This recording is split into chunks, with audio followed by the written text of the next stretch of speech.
Hello दोस्तों, नमस्कार। Daily reading classes के यूट्यूब चैनल पे आप सभी का हार्दिक स्वागत है। आज मैं फिर से डी ग्रुप और एनटीपीसी सीबीटी 2 तथा एसएससी के लिए मैथ के 10 क्वेश्चंस लेके आया हूं। और जो क्वेश्चन लेके आया हूं सभी क्वेश्चन अलग अलग टाइप के हैं। तो 10 टाइप्स के मैं अगर बोलें तो 10 टाइप्स के मैं क्वेश्चन लेके आया हूँ। अगर इन टाइप्स में से कोई भी क्वेश्चन एग्जाम के अंदर आपको मिलेगा तो वो आपका क्वेश्चन गलत नहीं होगा, क्योंकि जो मैं ये 10 टाइप के क्वेश्चन लेके आया हूँ इसकी मैं आपको ट्रिक भी बताऊंगा, बेसिक भी बताऊंगा। एक क्वेश्चन के 2 से 3 तरीके बता दूंगा, तो कोई ना कोई तरीका तो आपको याद रह जाएगा और एग्जाम के अंदर आपका क्वेश्चन सही होगा। और जो ये 10 टाइप्स के क्वेश्चन लेके आए हूँ सभी एग्जाम्स के लिए इंपॉर्टेंट क्वेश्चन है। यहाँ से आपको इन 10 क्वेश्चन में से हर एग्जाम के अंदर, चाहे वो एसएससी का एग्जाम हो, चाहे रेलवे का एग्जाम हो, किसी भी का भी एग्जाम हो जिसके अंदर मैथ आता है, तो इन 10 क्वेश्चन या इन 10 टाइप्स से अगर बात करें तो आपको 2 या 3 क्वेश्चन देखने को जरूर मिलेंगे। जो 10 क्वेश्चन है मैं कोई भी एक चैप्टर से 2 क्वेश्चन नहीं उठाए हैं, मैंने सभी जो क्वेश्चंस हैं वो अलग अलग चैप्टर से उठाए हुए हैं। अब बात कर लेते हैं आज के अपने पहले क्वेश्चन की।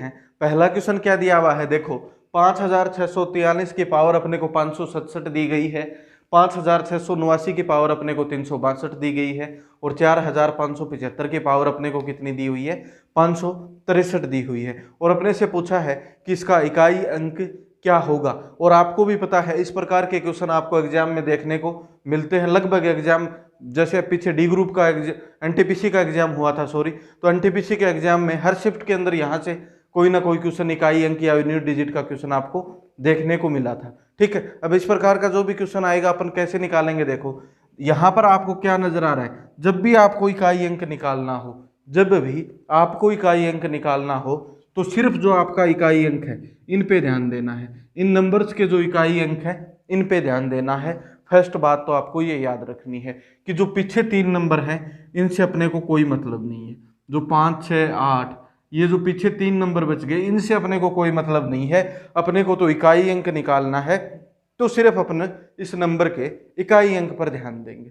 ठीक है, अब दूसरी बात फिर अपन देखेंगे जो इसका इकाई अंक है वो क्या है, जो इसका इकाई अंक है वो क्या है। और आपको दिख रहा है यहाँ पे इकाई अंक क्या है, 3 है।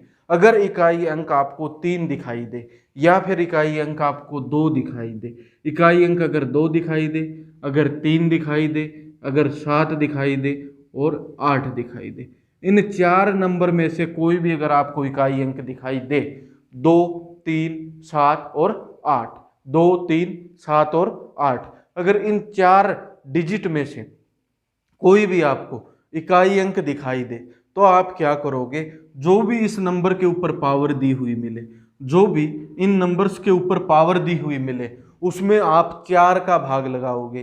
किसका भाग लगाओगे, 4 का भाग लगाओगे। और जो 4 का भाग लगाने पर अपने पास शेषफल बचता है, जैसे 567 में अगर मैं 4 का भाग लगाऊं तो रिमाइंडर की बात करें तो 4 एकम 4, 4 चौके 16, और रिमाइंडर शेषफल की अगर बात करें, अगर 567 में 4 का भाग लगाने पर तो शेषफल जो है वो अपना बचेगा 3, रिमाइंडर अपना कितना बचेगा 3। तो जो रिमाइंडर बचे वो इस इकाई अंक पे लगा देंगे, इस इकाई अंक पे जो अपना रिमाइंडर बचेगा वो अपन लगा देंगे। आगे अब देखो, अगर यहाँ प्लस का निशान है तो अपन निशान लगाएंगे प्लस का, और यहाँ अगर गुणा का निशान है तो अपन निशान लगाएंगे गुणा का, और यहाँ अगर माइनस का निशान है तो अपन निशान लगाएंगे माइनस का। इतना भी आप समझ में आ गया होगा आप सभी को। आगे बात कर लेते हैं। अब इस नंबर का अपने को इकाई अंक बताना है कि भाई 5689 के ऊपर पावर कितनी है, 362 है। तो सबसे पहले अगर इसका इकाई अंक निकालना है अपने को तो अपन क्या देखेंगे कि भाई जो ये अपने पास 9 है, जो सबसे पहले क्या देखेंगे कि इसका इकाई अंक क्या है, 9 है। अब 9 में देखो आप पावर करके देखो, अगर आप 9 की पावर 1 कर रहे हो तो इकाई अंक 9 आएगा, और 9 की पावर 2 कर रहे हो तो 81 होता है, इकाई अंक 1 आएगा, और 9 की पावर 3 करोगे तो आपके पास इकाई अंक 4 आएगा। अब यहाँ से आप क्या समझे कि जब पावर विषम होती है तो इकाई अंक 9 आता है, जब पावर सम होती है तो इकाई अंक 1 आता है, फिर पावर विषम होती है तो इकाई अंक अपना कितना आता है, 9 आता है, और फिर पावर अगर सम होगी तो इकाई अंक अपना कितना आएगा, 1 आएगा। इसका मतलब जिस भी नंबर का इकाई अंक 9 होगा, जिस भी नंबर का इकाई अंक 9 होगा, अपन देखेंगे कि उसके ऊपर पावर सम है या फिर विषम है। अगर पावर सम मिली तो इकाई अंक अपना 1 होगा, अगर पावर विषम मिली तो इकाई अंक अपना 9 होगा। अब यहां अपने पास पावर जो है वो क्या है, सम है, तो यहां अपना क्या आ जाएगा, 9 आ जाएगा। ठीक है, आगे बात कर लेते हैं नेक्स्ट पे। देखो यहां पे आपको क्या नजर आ रहा है, 5 नजर आ रहा है। मैंने बोला जब भी अपने को किसी का इकाई अंक निकालना हो तो उस नंबर का अपन सिर्फ इकाई अंक देखेंगे कि भाई इसका इकाई अंक है क्या। यहां आपको इकाई अंक क्या नजर आ रहा है, 5 नजर आ रहा है। ठीक है, अब इसके ऊपर पावर कितनी है, 563। मैं आपको बता दूं, अगर आपको 0 1 5 6 0 1 5 6 ये 4 नंबर किसी भी नंबर का डिजिट में दिखाई दें, इकाई अंक यूनिट डिजिट के रूप में दिखाई दें, जैसे 4575 में अगर यूनिट डिजिट की बात करें इकाई अंक, तो क्या दिखाई दे रहा है अपने को, 5 दिखाई दे रहा है। अगर यहाँ 6 होता, यहाँ अगर 1 होता, यहाँ अगर 0 होता, फिर चाहे उसके ऊपर पावर कितनी भी हो, इकाई अंक हमेशा सेम रहेगा। अगर यहाँ 5 है तो इकाई अंक, गुणा का निशान है बीच में तो गुणा का लगा देंगे, और यहाँ इकाई अंक 5 है तो 5 रहेगा। अगर इकाई अंक 1 होता तो 1 रहता, और यहाँ अगर 0 होता तो यूनिट डिजिट 0 रहता, और यहाँ अगर 6 होता तो यूनिट डिजिट 6 रहता। इतना आप सभी को समझ में आ गया होगा। अब देखो 4 नंबर ये हो गए, 4 नंबर ये हो गए, एक 9 भी हो गया।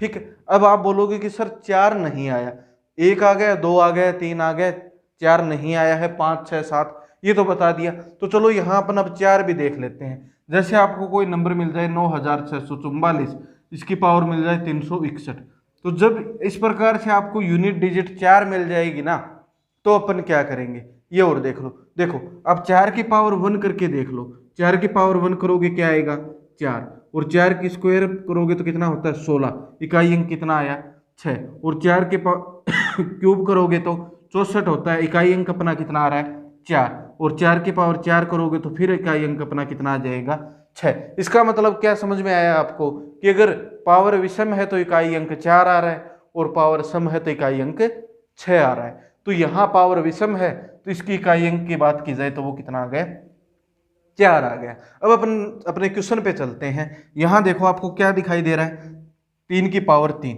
और 3 की पावर 3 करते हैं तो अपने पास क्या निकल के आएगा, 27। कितना निकल के आएगा, 27 निकल के आएगा।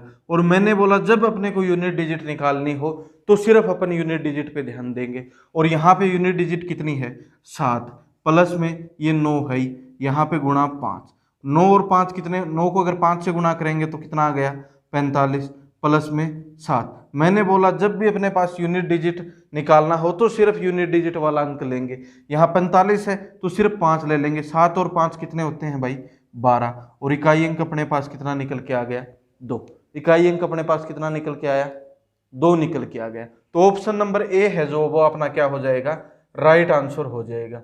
अब एक चीज और मैं बता देता हूं, यहाँ पे अगर जैसे यहाँ पे आपको 64 मिल जाता, यहाँ 567 की जगह पावर 64 मिल जाता, तो अगर अब आप इसमें 4 का भाग लगाते तो 4 का भाग तो पूरा पूरा चला जाता, और शेषफल अपना कितना बचता, शेषफल अपना बचता 0, शेषफल अपना कितना बचता, 0 बचता। अब जब शेषफल 0 बच जाएगा तो अपन क्या करेंगे, पावर क्या लगाएंगे। जब भी आपके पास शेषफल 0 बचेगा तो हमेशा, जैसे यहाँ यूनिट डिजिट कितनी है, 3, तो इसकी पावर आप 4 लगा दोगे। जब भी आपके पास शेषफल 0 बचे आप पावर कितनी लगाओगे, 4 लगाओगे। ठीक है, ये बात आप सभी को समझ में आ गया होगा। अब यूनिट डिजिट से कोई भी क्वेश्चन आएगा वो आपका गलत नहीं होना चाहिए। देखो अपने को क्या दिया हुआ है कि किसी संख्या के 2 अंकों का जोड़ 9 है। सबसे पहले तो इस चीज को समझते हैं कि 2 अंकों का जोड़ 9 है, इसका मतलब क्या है। देखो जैसे कोई संख्या अपने पास 45, अगर इसमें अंक कितने हैं, आप अगर बात करें डिजिट की या फिर अंक की, तो इसमें अंक कितने हैं भाई, एक 4 है और एक 5। अंक कितने हैं इसमें, 2 अंक हैं। और इनके अगर योग की बात करें 4 + 5, तो मेरे भाई इनका योग कैसे कितना है, 9 है। तो इस प्रकार की कोई संख्या है 2 डिजिट की या फिर 2 अंक की, और उनके अंकों का योग कितना है, 9 है। अब अपने को वो संख्या देखनी है कि कौन सी है। आगे क्या दिया हुआ है, जब 9 को उस संख्या से घटाया जाए, जो भी वो संख्या है उसमें से अगर 9 घटाया जाए, जैसे 45 मान लें कि वो संख्या 45 है, उसमें से अगर 9 को घटाया जाए तो क्या अंक अपनी जगह बदल लेता है, अंक अपनी जगह बदल लेता है। इसका मतलब क्या हुआ कि वो संख्या क्या हो जाती है, 54 हो जाती है। 45 की जगह वो संख्या क्या हो जाती है, 54 हो जाती है। ये तो था अपना क्वेश्चन इस प्रकार का। अब ये अपने को क्वेश्चन जो दिया हुआ है ये करेंगे कैसे। सबसे पहला मैं आपको तरीका बता दूं जो कि सबसे अच्छा भी है। अपन इस प्रकार का जो भी क्वेश्चन दिखाई देगा उसे अपन ऑप्शन से करेंगे। किससे, ऑप्शन से करेंगे। ऑप्शन इसमें अपने को क्या दिया हुआ है, एक 45 दिया हुआ है। अगर ए ऑप्शन की बात करें 45, बी ऑप्शन की बात करें 36 और सी ऑप्शन की बात करें तो 54 और डी ऑप्शन की बात करें तो शायद 72 दिया हुआ है, 72 ही दिया हुआ है। अब देखो इस क्वेश्चन को अपन ऑप्शन से कैसे करेंगे वो देख लेते हैं। यहां मुझे बताइए, अपने को बोला है कि कोई ऐसी संख्या है भाई जिनके अंकों का योग 9 है, तो 4 और 5 कितना हो रहा है, आप बोलोगे सर 9 हो रहा है। यहां तो ये क्वेश्चन वाली बात सही हो रही है, ठीक है। आगे बोला क्वेश्चन के अंदर उस संख्या में से अगर 9 घटा दिया जाए तो उनके जो अंक है वो अपना स्थान चेंज कर लेते हैं। इसका मतलब इस 45 में से अगर अपन 9 घटाएंगे तो 45 में से 9 घटाएंगे तो अपने पास कितना बचेगा, 36। तो ये क्या 45 है, अपनी संख्या कितनी आनी चाहिए अगर अंक परिवर्तन होंगे तो 54। अब मुझे बताइए 45 में से 9 घटा रहे हो तो 36 आ रहे हो, 36 आ रहा है। इसका मतलब ऑप्शन नंबर ए तो यहाँ अपना गलत हो गया, ठीक। अब ऑप्शन नंबर बी की बात कर लेते हैं। इनके अंकों की योग तो कितना हो रहा है, 9, और बेहतर इसमें अभी अंकों का योग 9 और इसमें भी अंकों का योग 9। ये बात तो सभी में लागू हो रही है भाई, अंकों का योग है, इस हिसाब से तो ऑप्शन सारे सही हैं, ठीक है। अब एक ऑप्शन तो अपन ने देख लिया गलत है, दूसरा ऑप्शन देखें 36 की। अब आप मुझे बताइए अगर आप 36 में से 9 घटाओगे तो आपके पास कितना निकल के आएगा, ठीक है। अगर आप 36 में से 9 निकालोगे तो आपके पास क्या आएगा, 27 आएगा। क्या अंक परिवर्तन हुए, क्या 63 बनी, 63 नहीं बनी ना, तो इसका मतलब ये ऑप्शन भी गलत हो गया, ठीक है। दूसरी चीज देखिए यहां अपने पास क्या नजर आ रहा है, 54। इनके अंकों का योग तो कितना हो रहा है, 9 हो रहा है। अब देखें कि इस 54 में से अगर अपन 9 घटाएंगे तो क्या अगर इसका अंकों को अपन परिवर्तन करेंगे, इनके अंकों के स्थान को परिवर्तन करेंगे तो संख्या क्या बनेगी भाई, 45 बनेगी। तो क्या 54 में से 9 घटाने पर 45 आ रहा है, आप बोलोगे हाँ सर आ रहा है। इसका मतलब ऑप्शन नंबर सी क्या हो गया, अपना राइट आंसर हो गया। अब अगला भी देख लेते हैं गलत कैसे हुआ। देखो 72 और 72 के अगर अंकों के योग की बात करें तो 9 आ रहा है, 9 आ रहा है। इसमें से अपने को क्या करना है, बोल रहा है कि 9 घटाओ, और 9 घटाने पर क्या आना चाहिए भाई, इसके 27 आना चाहिए। अंक परिवर्तित हो, अंक जो है वो परिवर्तित हो जाने चाहिए, 2 इधर आ जाना चाहिए और 7 इधर चला जाना चाहिए। तो क्या 72 में से 9 घटाएंगे तो 27 आएगा, नहीं आएगा। इसका मतलब ये ऑप्शन भी क्या हो गया, गलत। एक तरीका तो इस क्वेश्चन को करने का ये है। दूसरे तरीके की अगर बात करें अपन बेसिक से इस क्वेश्चन को कैसे करें कि भाई बेसिक से अगर इस क्वेश्चन को करना हो तो वो अपन कैसे करेंगे, वो और आप एक बार देख लो। लेकिन अगर बेस्ट तरीके की बात की जाए तो इस क्वेश्चन को आप जब भी एग्जाम के अंदर करो तो ऑप्शन से ही करने की ट्राई करो, और एक दो क्वेश्चन इस प्रकार के अगर आप ऑप्शन से कर लोगे तो ये क्वेश्चन आपका गलत नहीं होगा। अपने को क्या दिया हुआ है, किसी संख्या के अंकों का जोड़ 9 है। सबसे पहले वो अपन संख्या सोच लेते हैं कि भाई संख्या 2 अंकों की अगर कोई भी संख्या होगी ना, 2 अंकों की, मैं आपको बोलूं 2 अंकों की संख्या बनाइए एक, जिसका इकाई अंक जो है वो x है, या फिर दहाई का जो अंक है वो x है और इकाई का अंक y है, ठीक है। मैं बोल दूं कि जो दहाई इकाई का अंक क्या है y और दहाई का अंक क्या है x, ऐसी कोई 2 अंकों की संख्या बनाइए। आप बना सकते हो, मैं आपको एक बार एक एग्जाम्पल और दे के बता देता हूं कि देखो मैं आपको बोलूं कि कोई संख्या है जिसका दहाई का अंक 4 है और इकाई का अंक 5 है, तो 2 डिजिट की एक संख्या बनाइए।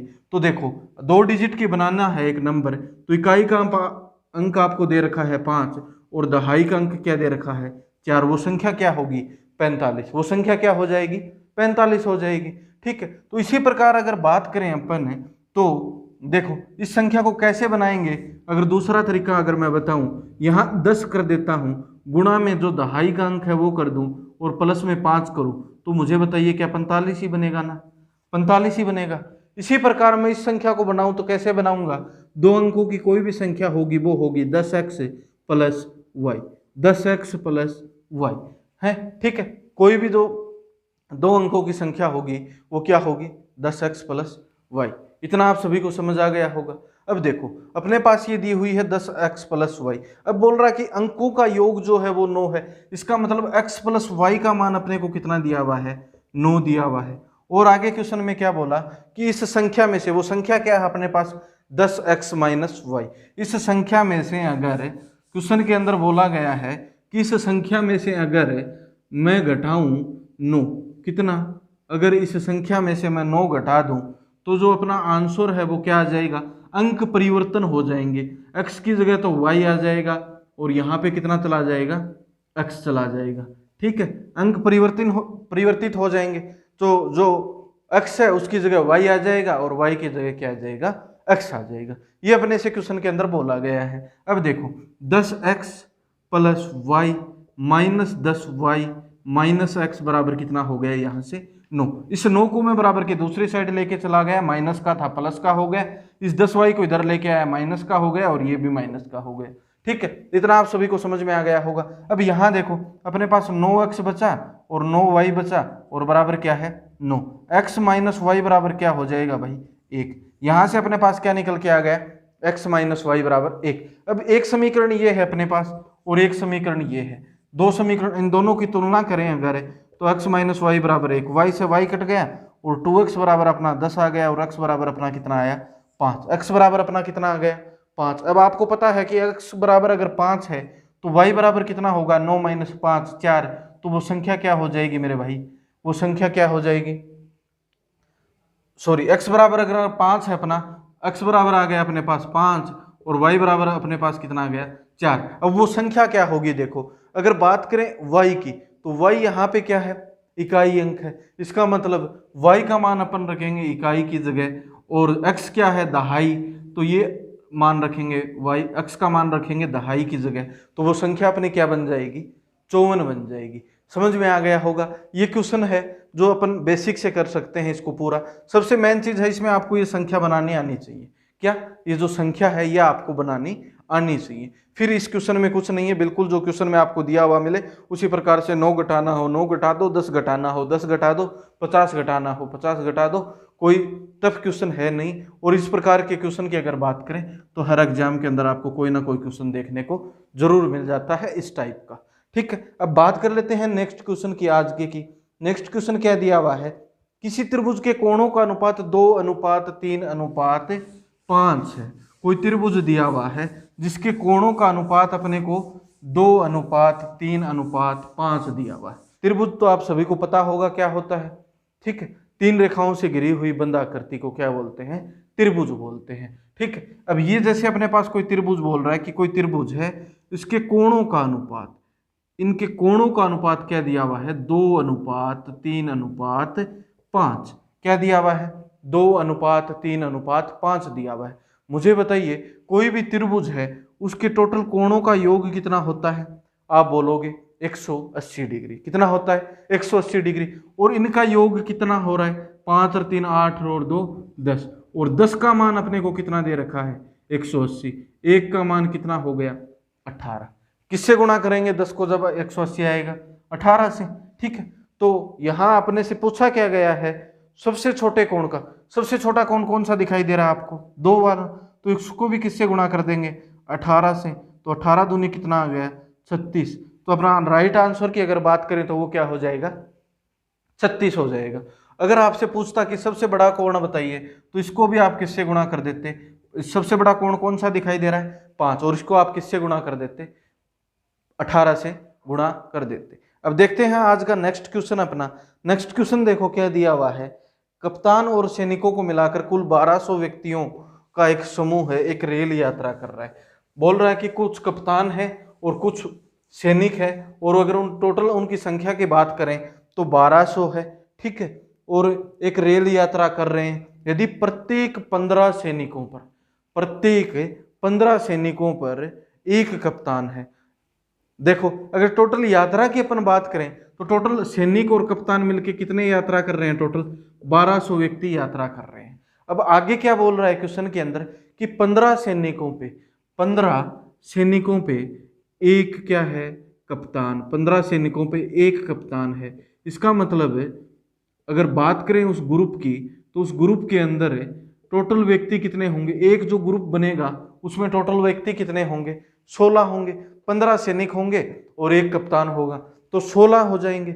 यहां अपने को पूछा कि कप्तान की संख्या कितनी होगी, तो अपन अगर ग्रुप की संख्या निकल जाए, हर एक ग्रुप पे एक सैनिक होगा, सॉरी एक कप्तान होगा, 15 सैनिक होंगे और एक कप्तान होगा, 16 व्यक्तियों का एक ग्रुप बनेगा और हर ग्रुप में कितना कप्तानों की अगर संख्या की बात करें, हर ग्रुप में कितने होंगे, तो एक कप्तान होगा। ठीक है, अब टोटल संख्या कितनी है सैनिकों की, 1200, और एक ग्रुप कितने का बन रहा है, 16 का। एक ग्रुप कितने का बन रहा है भाई, 16 का। ठीक है, अब अगर अपने पास ग्रुप की संख्या आ जाएगी तो कप्तान की भी संख्या आ जाएगी। अगर अपने को यह पता चल जाएगा कि जैसे यहाँ एक ग्रुप में आपको पता है एक कप्तान है, दो ग्रुप में दो कप्तान होंगे, और आपको यह भी पता है कि भाई एक ग्रुप में 16 व्यक्ति हैं और टोटल व्यक्ति कितने हैं, 1200। अगर 1200 में अपन 16 का भाग लगा देंगे तो अपने को यह पता चल जाएगा कि भाई ग्रुप कितने हैं, और आपको यह पता है कि हर ग्रुप के अंदर कप्तान कितने हैं, एक कप्तान है। तो अपन ग्रुप की संख्या निकालेंगे, वही क्या हो जाएंगे, कप्तान। अब इसे अगर 4 से काटें तो 4 चौके 16 और 4 तिये 12, 300 आ गए। फिर इसे 4 से काटें तो 4 7 28 और 4 5 20। ग्रुप कितने बन रहे हैं, 75। अब यहां से आपको पता है कि हर ग्रुप के अंदर कितने व्यक्ति हैं, 16। ठीक है, और 16 व्यक्तियों के कितने ग्रुप बन रहे हैं भाई, 75 ग्रुप बन रहे हैं। और हर ग्रुप के अंदर अगर बात करें कप्तान की संख्या की, तो कप्तान की संख्या कितनी है, एक है। इसका मतलब उस ग्रुप के अंदर कप्तान की बात करें तो उस ट्रेन में जो यात्रा कर रहे हैं उनमें कप्तानों की संख्या की बात करें तो वो कितने हो जाएंगे, 75 हो जाएंगे। अब बात कर लेते हैं आज के नेक्स्ट क्वेश्चन की। नेक्स्ट क्वेश्चन क्या दिया हुआ है, अमित के पास 50 रुपये तथा 100 रुपये के कुल 85 नोट है। नोटों की संख्या कितनी दी हुई है अपने को, 85। उसके पास मान लेते हैं भाई 50 रुपये के जो नोट है, जो 50 रुपये के जो नोट है ना, उसकी संख्या तो मान लें अपन x 50 रुपये के नोटों की, और प्लस में अपन मान लें 100 रुपये के नोटों की संख्या कितनी है y, और इसकी टोटल अपने को कितना दिया हुआ है, बोल रहा कि 50 रुपये और 100 रुपये के टोटल नोट उसके पास कितने हैं, 85। इतना आप सभी को समझ में आ गया होगा। आगे क्या दे रहा है, यदि उसके पास कुल धन 5000 है। आगे बोल रहा है कि यदि उसके पास कुल धन 5000 है, कुल धन कितना है, 5000 है। ठीक है, और बोल रहा है कि 50 के नोटों की संख्या कितनी होगी। अपने से पूछा है 50 के नोटों की संख्या कितनी होगी, ये अपने से क्वेश्चन पूछा गया है। ठीक है, अब देखो इस क्वेश्चन को अपन कैसे करेंगे। आपको पता है कि टोटल नोट कितने हैं, 85। मैंने बोला कि मान लें 50 के जो नोट है ना, उनकी संख्या कितनी है, x। अब मैं बोलूँगा आपको कि आपके पास 50 का एक नोट है तो आपके पास कुल कितने रुपये होंगे भाई, 50। मैं बोलूँ 50 के दो नोट हैं, आपके पास कुल कितने रुपये होंगे, 50 गुणा में 2, 100 रुपये होंगे। मैं बोलूँ आपके पास 50 के 3 नोट हैं तो आपके पास कितने रुपये होंगे, 150 रुपये होंगे। इस क्वेश्चन के भी मैं 2 तरीके बता दूंगा आपको, जो अच्छा लगे उस तरीके से आप कर सकते हो। ठीक है, 50 के अगर आपके पास 3 नोट हो तो कितने होंगे भाई, 150 होंगे। अब देखो यहाँ आपने कितने माने हैं कि भाई x नोट है, तो टोटल रुपये की बात करें तो कितना होंगे, 50x होंगे। जैसे 2 नोट हो तो 100 रुपये हो रहे हैं, 50 गुना 2। 3 नोट हो तो 50 गुना 3 हो रहा है। अपन ने मानना है भाई 50 के x नोट हैं, तो टोटल 50 के नोटों से टोटल रुपये कितने बन जाएंगे, 50 गुना में x, 50x। उसी प्रकार अगर अपन ने माना है कि भाई 100 के नोट y है, ठीक है, तो टोटल रुपये कितने बनेंगे, 100y, और इसके बराबर अगर इन दोनों को जोड़ देंगे तो कितना आएगा, 5000। इतना आप सभी को समझ में आ गया होगा। यहाँ 50 से काट दो, 50 दूनी 100, और यहाँ अपने पास कितना आ गया, 100। इतना आप सभी को समझ में आ गया होगा। ठीक है, आगे देखो x + 2y बराबर कितना आ गया अपने पास, 100, और x + y बराबर अपने पास कितना है, x + y की अगर बात करें तो अपने पास 85 है। ठीक है, अब देखो यहाँ माइनस यहाँ माइनस यहाँ माइनस हो गया, ये दोनों कट गए, y बराबर अपना कितना आ गया, 15। इसका मतलब क्या हुआ कि भाई जो 100 के नोट थे उनकी संख्या कितनी थी, 15। तो मुझे बताइए अब कि जो टोटल नोटों की संख्या कितनी थी, 85। तो 85 में से अगर अपन 15 घटाएंगे तो 50 के नोटों की संख्या आ जाएगी 70। 50 के नोटों की संख्या कितनी आ जाएगी, 70। आपको पता है कि 100 और 50 के टोटल नोट मिला के कितने थे, 85, जिसमें से आपके पास 100 के नोटों की संख्या आ गई 15, तो अब 50 के नोटों की संख्या कितनी हो जाएगी, 85 - 15 बराबर क्या आ गया, 70। इसका दूसरा तरीका भी मैं आपको बता देता हूँ। 50 के नोटों की संख्या कितनी होगी ये पूछा गया है। इस क्वेश्चन को भी अपन ऑप्शन से कर सकते हैं, इस क्वेश्चन को भी अपन ऑप्शन से कर सकते हैं। और ऑप्शन से कैसे करेंगे, देखो 1 30 50 70 40, एक ऑप्शन दिया हुआ है 30, एक ऑप्शन दिया हुआ है 40, एक ऑप्शन दिया हुआ है 70, एक ऑप्शन दिया हुआ अपने को 50। इसी ऑप्शन से कैसे करेंगे? अपने से पूछा है कि 50 के नोटों की संख्या कितनी होगी, तो इस ऑप्शन के हिसाब से तो 50 के नोटों की संख्या कितनी होगी? 30। 50 के नोटों की संख्या कितनी होगी? 30।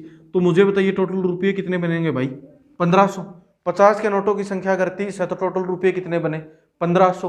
अब 100 के नोटों की संख्या कितनी होगी? अगर ये 1500 हो गए तो 5000 में से मुझे बताइए अगर आप 1500 निकालोगे तो कितने बच गए आपके पास? 3500। इसका मतलब 100 के नोटों की संख्या कितनी होगी? 35। और 30 और 35 क्या 85 बन रहे हैं? नहीं बन रहे। इसका मतलब ऑप्शन नंबर ए क्या हो गया? गलत हो गया। उसी प्रकार ऑप्शन नंबर बी देखें, ये बोल रहा है कि भाई जो 50 के नोट है उनकी संख्या कितनी है? 40 है। अगर 50 के नोटों की संख्या 40 है तो 50 के नोटों से टोटल रुपये कितने बन जाएंगे? 2000। पीछे कितने रुपये बच गए भाई? 3000। 100 के नोट के बच गए। इसका मतलब 100 के नोट के अगर 3000 रुपये बनाने हैं तो नोटों की संख्या कितनी होगी? आप बोलोगे 30। और 40 और 30 क्या 85 होते हैं? नहीं होते। इसका मतलब ऑप्शन नंबर जो बी है ये भी गलत हो गया। अब बोल रहा है कि 50 के नोटों की संख्या 70 है। इसका मतलब 70 गुणा में क्या हो गया भाई? 50। कितने रुपये बने? 3500 बने। पीछे कितने रुपये बच गए? 1500 रुपये बच गए। और 100 के नोट की अगर बात करें अपन तो देखो 1500 रुपये हैं और सारे 100 के नोट हैं तो नोटों की संख्या कितनी होगी? आप बोलोगे सर 15। और 70 50 की और 1500 की टोटल कितने हुए? 85। और क्वेश्चन के अंदर भी नोटों की संख्या कितनी दी हुई है अपने को? 85 दी हुई है। तो ऑप्शन नंबर जो सी है ये अपना क्या हो जाएगा? राइट आंसर हो जाएगा। अब अपना नेक्स्ट क्वेश्चन देखो। नेक्स्ट क्वेश्चन क्या दिया हुआ है? 8 पुरुष या 16 लड़के कार्य को 16 दिनों में कर सकते हैं। यहाँ 16 की जगह आप 12 कर लो, नहीं तो जो आपका आंसर आएगा ना वो क्या आएगा? बटे के अंदर आएगा, पूरा आंसर नहीं आएगा और ऑप्शन के अंदर भी मैच नहीं करेगा। ये टाइपिंग में गलत हुआ है। तो 8 पुरुष या 12 लड़के इस काम को कितने दिन के अंदर कर रहे हैं भाई? 16 दिन के अंदर कर रहे हैं। इस लाइन का मतलब समझो। क्या बोल रहा है कि 8 पुरुष भी इस काम को 16 दिन के अंदर कर रहे हैं। मान लो कोई काम है उसको 8 पुरुष अगर करें तो वो 16 दिन के अंदर कर देंगे, और अगर 12 लड़के करें तो भी उस काम को कितने दिन के अंदर करेंगे? 16 दिन के अंदर कर देंगे। इसका मतलब क्या हुआ कि 8 पुरुष बराबर क्या है भाई? 8 पुरुष बराबर क्या है? 12 लड़के। 8 पुरुष बराबर क्या है अपने? 12 लड़के हैं। ठीक है। अब यहां से अगर काटें तो 4 दूनी 8, 2 पुरुष बराबर कितने हो जाएंगे? 2 पुरुष बराबर 3 लड़के हो जाएंगे। ठीक है। जो 2 पुरुष काम कर रहे हैं उतना काम कितने लड़कों एक दिन के अंदर, मान लें कि जैसे 2 पुरुष कोई काम कर रहे हैं तो वही काम अगर लड़के करेंगे तो लड़कों को संख्या कितनी लेनी पड़ेगी? 3 लड़के वो काम अगर एक दिन के अंदर करना चाहेंगे तो कितने लड़कों को उस काम को करना पड़ेगा? 3 लड़कों को। तो 2 पुरुष बराबर अपने पास कितना आ गया? 3 लड़के आ गए। अपने से पूछा क्या गया है वो देखो। अपने से पूछा गया है कि 12 पुरुष और 6 लड़के, 12 पुरुष और 6 लड़के इस काम को कितने दिन के अंदर करेंगे ये पूछा गया है। तो या तो जो पुरुष दिया हुआ है इसको आप लड़के बना लो, या फिर जो आपको लड़के दिए हुए हैं इसको पुरुष बना लो, एक बना लो आप कुछ भी। अगर आप चाहो जैसे यहाँ 6 लड़के दिए हुए हैं ना, तो देखो 3 लड़कों के बराबर कितने पुरुष हैं भाई? 2 पुरुष हैं। तो 6 लड़कों के बराबर कितने पुरुष हो जाएंगे? आप बोलोगे सर 4 पुरुष हो जाएंगे। तो 12 पुरुष ये हैं प्लस में 4 पुरुष ये हैं। कितने पुरुष हो गए भाई? 16 पुरुष हो गए। अब अपने पास देखो, अपने से पूछा कि 16 पुरुष इस काम को कितने दिन के अंदर करेंगे। आपको बोला है कि 8 पुरुष इस काम को 16 दिन के अंदर कर देते हैं। 8 पुरुष इस काम को कितने दिन के अंदर कर देते हैं? 16 दिन के अंदर कर देते हैं। तो 8 से अगर दुगुने कर देंगे, पुरुषों की संख्या दुगुनी कर देंगे तो दिनों की संख्या आधी नहीं होगी क्या? दिनों की संख्या बताइए मुझे, आधी नहीं होगी क्या? तो 16 पुरुष इस काम को कितने दिन के अंदर कर देंगे भाई? 8 दिन के अंदर कर देंगे। ये क्वेश्चन भी आपको समझ में आ गया होगा। अब बात कर लेते हैं आज के नेक्स्ट क्वेश्चन की। यदि क्रय मूल्य और विक्रय मूल्य का अनुपात 20:21 है। क्रय मूल्य और विक्रय मूल्य का अनुपात दिया गया है अपने को 20:21। क्या दिया हुआ है? 20:21 दिया हुआ है। देखो अपने को दिया हुआ है क्रय मूल्य अनुपात विक्रय मूल्य, सीपी अनुपात एसपी। कितना दिया हुआ है? 20:21। सीपी अनुपात एसपी की अगर बात करें अपन, सीपी अनुपात एसपी अपने को दिया गया है 20:21। अपने को लाभ प्रतिशत पूछा है, प्रॉफिट पूछा है कि प्रॉफिट कितने % का होगा। तो ये क्वेश्चन कैसे निकालेंगे? देखो ये क्रय मूल्य है, ये विक्रय मूल्य है। हमेशा लाभ किस पे होता है भाई? क्रय मूल्य पे। हमेशा लाभ किस पे होता है? क्रय मूल्य पे लाभ होता है। अब मुझे बताइए लाभ कितने रुपए का हो रहा है? अगर वो चीज 20 रुपए की थी 21 में बेच रहा है तो लाभ कितने रुपए का हो रहा है? आप बोलोगे सर 1 रुपए का लाभ हो रहा है। अगर 1 रुपए का लाभ हो रहा है और किस पे हो रहा है? मैंने अभी अभी बोला लाभ हमेशा किस पे होता है? लाभ हानि हमेशा क्रय मूल्य पे होती है। किस पे? क्रय मूल्य पे। तो लाभ किस, जो 1 रुपए का लाभ हो रहा है वो किस पे हो रहा है? 20 पे। और परसेंटेज निकालना है तो गुणा में क्या कर देंगे? 100, और 20 5 जो 100। तो लाभ परसेंट की अगर अपन बात करें तो लाभ परसेंट अपने पास कितना निकल के आ गया?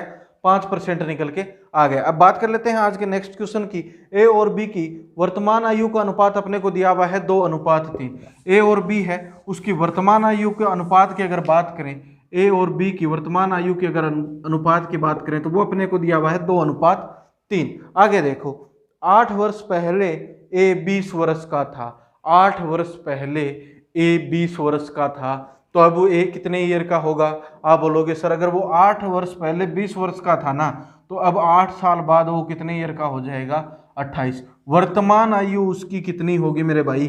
28 होगी कि नहीं? 8 साल पहले वो 20 वर्ष का था। 8 साल पहले आप खुद से लगा के देखो कि 8 साल पहले मैं 20 वर्ष का था तो मेरी वर्तमान आयु क्या होगी? 28 वर्ष होगी। और देखो कितना गुना है, 2 का कितना गुना है? 28, 14। अपने से बी की आयु पूछी है तो इसको भी गुणा किससे कर देंगे? 14 से। और 14 तो ये कितने होते हैं? 42। 14 तो ये कितने होते हैं? 42। तो बी की अगर वर्तमान आयु की बात की जाए तो बी की वर्तमान आयु कितनी हो जाएगी? 42। बी की वर्तमान आयु कितनी होगी? 42 होगी। अब बात कर लेते हैं आज के नेक्स्ट क्वेश्चन की।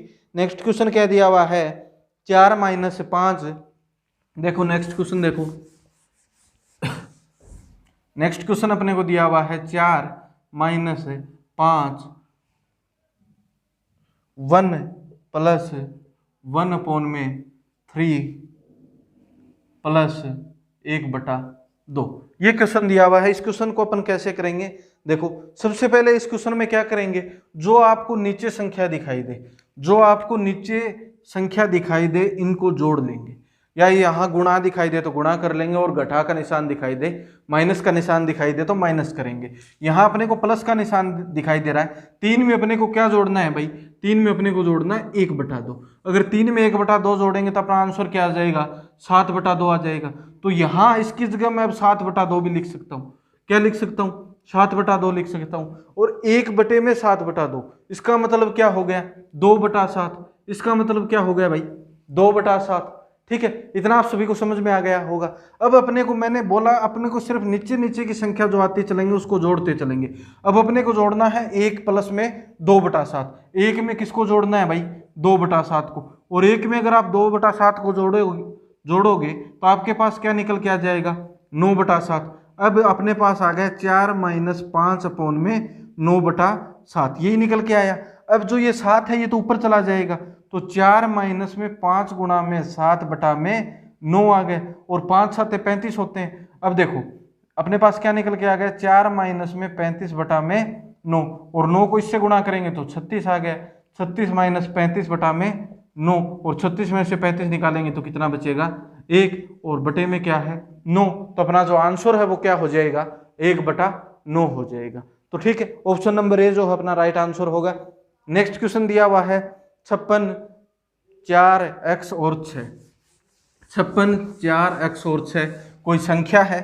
56 4x और 6 ये कोई संख्या है, और बोल रहा है ये संख्या 11 से विभाजित है। 11 से विभाजित है तो x का मान क्या होगा?